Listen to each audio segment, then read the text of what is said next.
Hey, this looks pretty chill, but like, how do you get on this thing? This can't be the way, right? How do I get up now?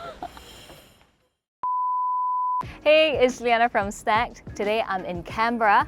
No, not the Canberra in Australia, although I really wish that Stacked would send me there. We are in our very own Canberra in the northern side of Singapore. It is located in between EastGlen and Sembawang, and it's named after Australia's capital city when Allied soldiers decided to settle here during the British colonial rule. In the past, Canberra was also home to many villages as well as a thriving rubber and pineapple plantations, but it is now an up-and-coming residential town that is undergoing an exciting phase of rapid development. Which is why we're here today to check out a newly TOP'd HDB development called EastGlen at Canberra.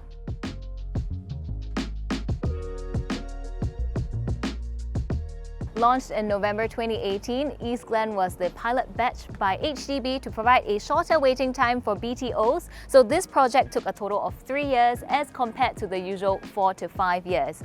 It is a relatively small development, so we'll be taking a look at the facilities, and later in the second half of the episode, a homeowner is also kind enough to open up their 1,227 square feet 5-room flat for us to take a look, so do hang around for that. But for now, let us start off the tour.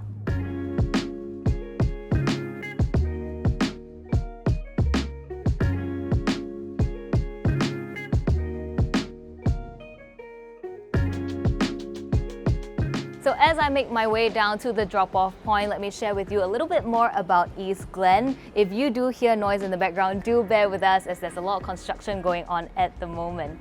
EastGlen is bounded by Canberra Walk and Canberra Crescent. It did TOP in mid-2021 and will MOP in 2026. It's a relatively small development with just 310 units. There are 3, 4 and 5-room flats over here, and size range from 743 to 1,227 square feet. Now that we've learned a little bit more, let us go and take a closer look.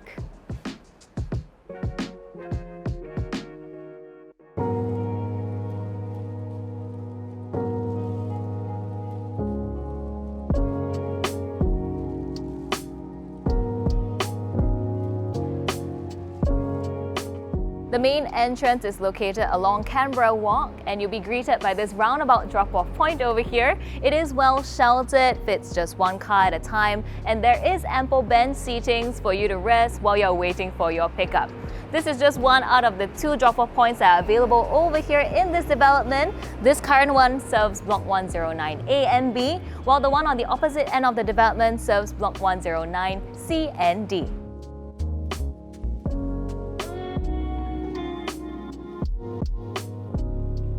Right behind the pickup point, we have the playground and fitness areas. There are separate play areas for kids. We have one for the 2 to 5-year-olds and 5 to 12-year-olds.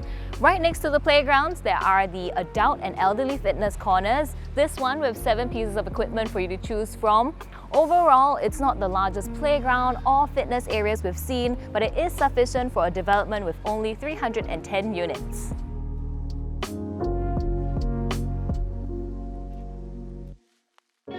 Since we're in the heart of the development and we do get a decent view of the blocks from here, let me just touch a little bit on the facade. It is primarily white with touches of grey, and in the middle of the block there is this brown strip that just runs right across to break the monotony. You'll also notice that the windows are 3/4 height in the living room, and those in the bedrooms are of half height, all of which we'll take a closer look at when we enter the unit later.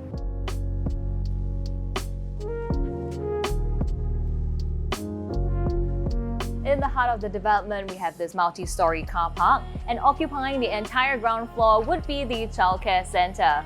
It is currently undergoing renovation at the time of this shoot, but when it's complete, I do expect that it will serve the residents of the neighbouring developments. On both ends of the multi-story car park, I've noticed that instead of your standard bench seatings, we have these porch swings.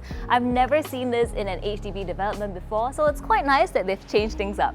Looping to the other end of the multi-story car park, we do have this event space. It is a pretty good size for your event, and it does offer you some privacy as the surrounding units are not able to look in.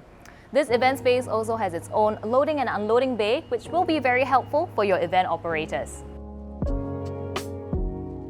On the edge of this development, there is an empty plot of land that's located adjacent to it. There are many empty plots of land in Canberra, as it is a town that is still in its early stages of growth. This plot of land, along with two others in Canberra Walk and Canberra Crescent, are designated for future educational institutes. So for residents who appreciate views, you might want to consider mid to high floors at the blocks which are facing these three areas.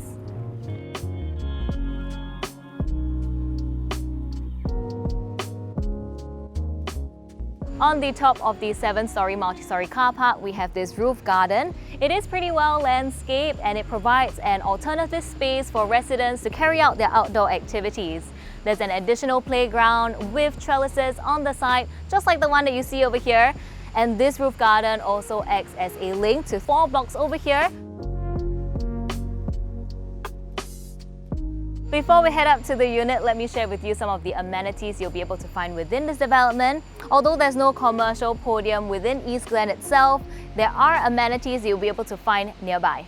For other shopping and eateries in the close proximity, you have Canberra Plaza, which is a 9 minutes walk away, while Sun Plaza, Sembawang Mart and Sembawang Shopping Centre are less than a 6 minutes drive away. For recreation, Sembawang Park is a 20 minutes walk out or a 7-minute cycle, while the upcoming integrated sports and community hub Bukit Canberra will be a 10 minutes walk away. And with regards to public transport, Canberra MRT station is a 8 minutes walk out. And for those of you who drive, the closest expressways will be the SLE and TPE, with the off-ramps for both being around 12 minutes drive away. It will take you under 25 minutes to reach Orchard Road and the CBD by car. And for parents with little ones, the primary schools within the 1 kilometre radius are Sembawang Primary School and Wellington Primary School. And now that we're done seeing the facilities and amenities, let us go and check out the unit.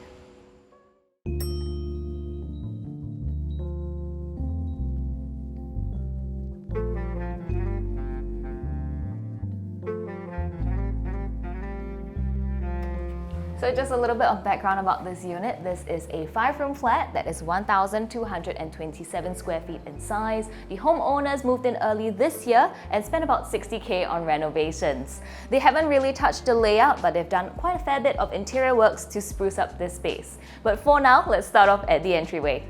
As you enter the unit, you'll be greeted by this entryway. The main entrance door was sticker wrapped to match the interior of the unit.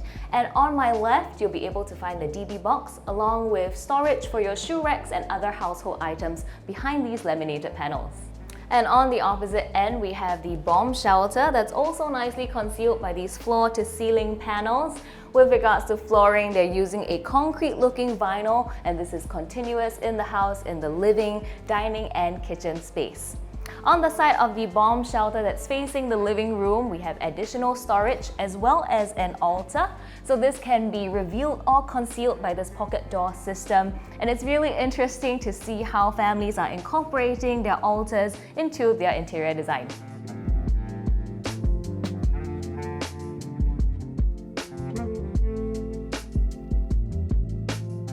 Moving on to the living room, this space is wide enough to fit a 4-seater L-shaped couch. Over here, they have a TV console that spans the entire width of this wall. They've opted for a black and white built-in console, and it has a nice mix of bottom drawers and display shelves. And right behind the couch, we have the dining area. This lovely wooden dining set fits 4 people comfortably. And you might notice that the windows in the living and dining area are of 3/4 height, so this allows for natural sunlight to come into the unit. I do like how the view is a green open field. That is the site that's reserved for a future school. And being a mid-floor unit, this home would probably enjoy unobstructed views for a while. Moving on to the kitchen, the homeowner does enjoy cooking, and thus a great emphasis was placed in designing the kitchen. The centerpiece of this space is most definitely the kitchen island countertop, which is finished in quartz with marble veins. There's even a portion over here that allows you to sit 2. It's great for quick meals. Behind the kitchen island, we have this pantry area with 2-tier display shelves. I feel like this acts as a really nice backdrop to the kitchen island.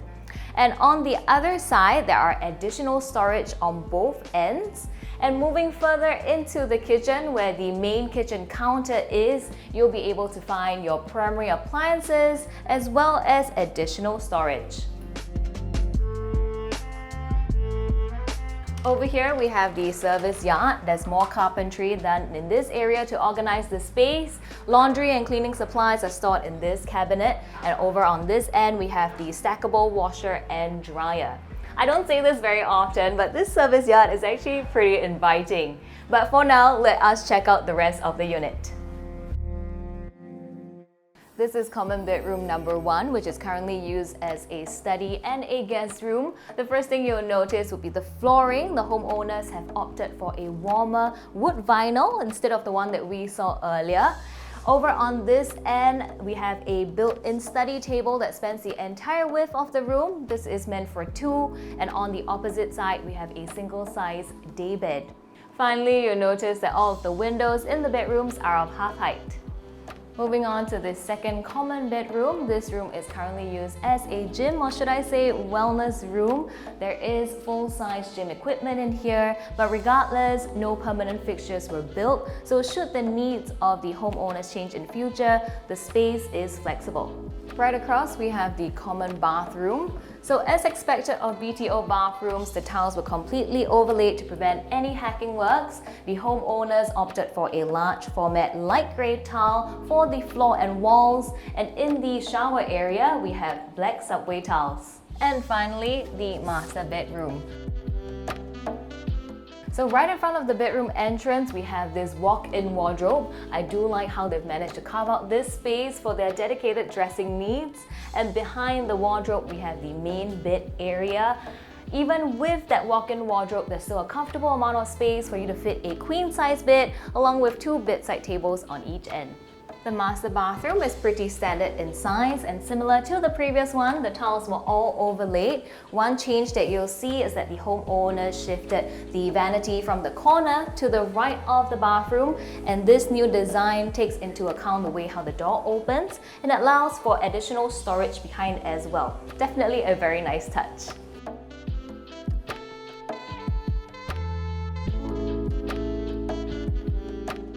And that's it for this unit tour. Once again, I'd like to thank the homeowners for opening up their beautifully designed home for us to visit. Now I'll head downstairs to wrap up this tour.